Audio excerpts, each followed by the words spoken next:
Hello, English learners. Welcome back to English Pods. I am Leonardo. Whoa! Good morning, students. And I'm Elizabeth.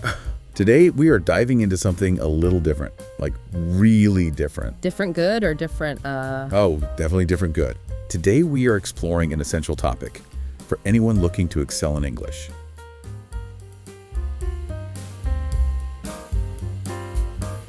All right, so today we're going to look at something kind of heavy. Yeah. This article we found got us thinking, would you lie to your family for money?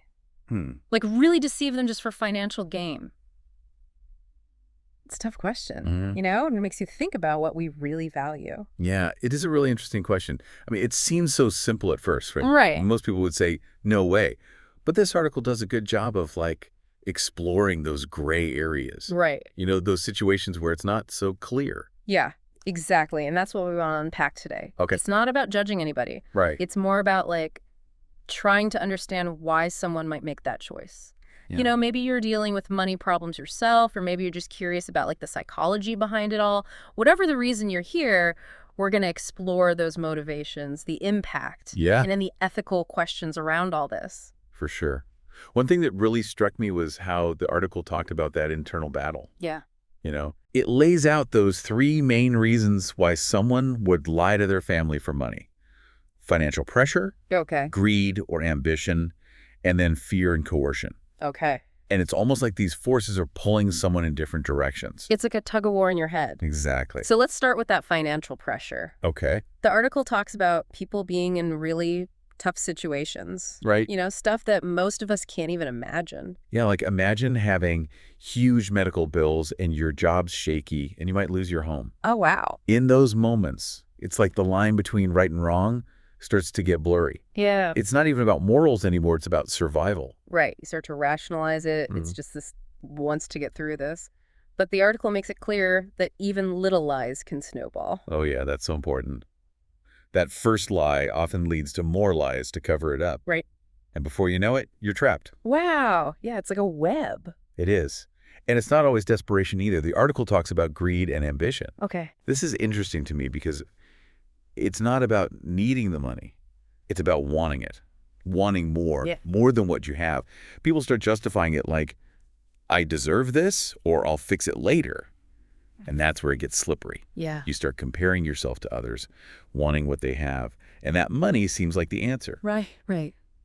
The article uses the phrase easy money, which is so seductive.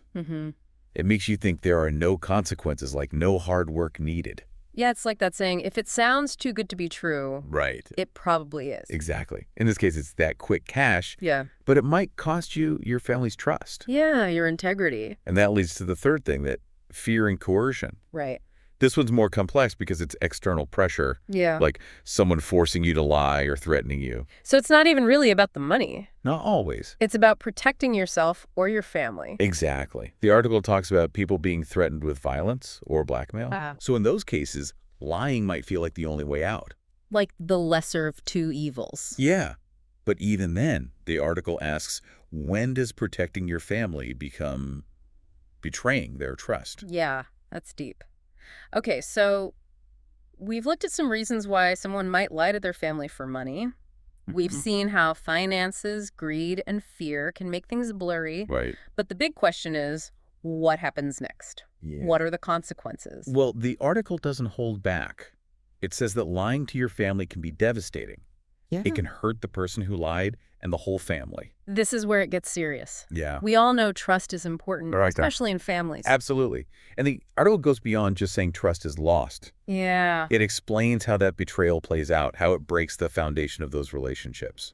So let's talk about that. What are some of those consequences? Well, one big point is that even if the lie stays hidden, the liar feels guilty. Oh, wow. They feel ashamed, Okay. like it's a weight on them. So even if no one finds out, they still suffer. Exactly. It affects their self-esteem and they can't even enjoy whatever they gained. It's like a wound that never heals. Right. But what about the family? How do they feel? Yeah. Well, it hurts them a lot. The article talks about anger, resentment, and a deep sense of hurt. Okay. It breaks that feeling of safety that family is supposed to give. Right. It's like a crack in the foundation. Yeah, you can't see it, but it weakens the whole structure. Right. And some families never fully recover. That's sad. It is. The article shares stories about families being torn apart. Yeah. Where the damage was so bad they couldn't fix it. Wow. And even if they do rebuild, it takes a long time and it hurts. It's like trust is something precious. Once it's broken, it's hard to fix. Right. But beyond all that, there are practical consequences too. Like what? Well, lying about money can get you in trouble with the law. Okay. Especially if it involves inheritance, taxes, or shared accounts. It can also ruin your reputation, make it hard to be trusted in other parts of your life. So it goes beyond just the family. Exactly. It affects your friends, work, your whole community. It's like a stain that spreads. And gets harder to remove over time. Exactly. It just shows you how far-reaching the consequences can be. Yeah. And they can last a long time. That's right. Yeah. It's like that lie just sets off a whole chain of events. Right. But what really got me in the article was how it focused on what happens to the liar. Not just the family, but the person who actually told the lie. Oh, yeah. That's so important. And people forget about that a lot. Yeah. We always think about the obvious stuff, the damage it does. But inside, that loss of self-respect, that could be just as bad. So even if no one ever knows, the liar still pays a price. Absolutely. The article compares it to cognitive dissonance. Okay. That feeling you get when your actions and your beliefs don't match. Right. Imagine keeping this secret, knowing you betrayed your family. Yeah. That creates a conflict inside, even if you try to ignore it. Like a burden you carry. Exactly. Always there in the back of your mind. I can see how that would wear someone down. It does. And the article also says that liars start to see their family differently. Really? How so?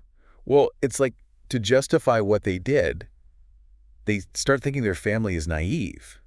Okay. Or gullible. Like they're obstacles to their own happiness. Wow. It creates distance, makes it hard to connect with them, honestly. It's like a vicious cycle. It is. The lie pushes them away. And then they need more lies to justify the distance. Exactly.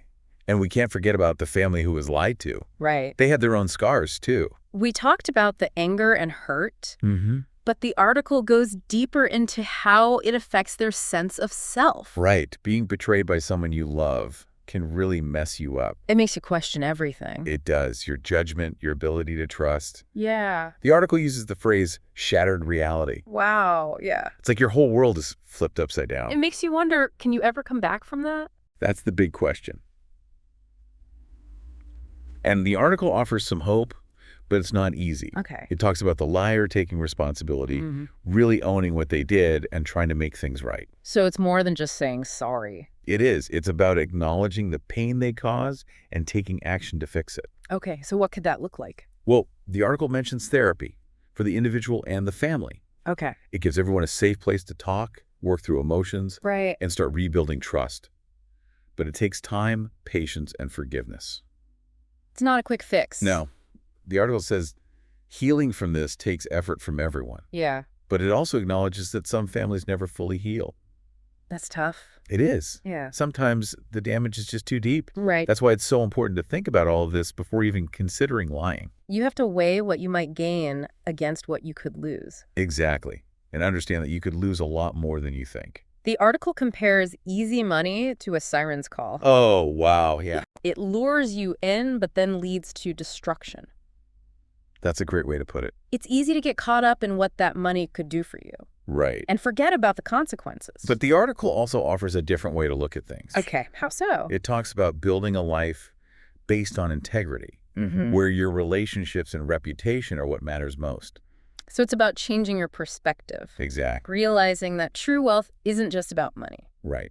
It's about the quality of your relationships. Your character. And the legacy you leave behind.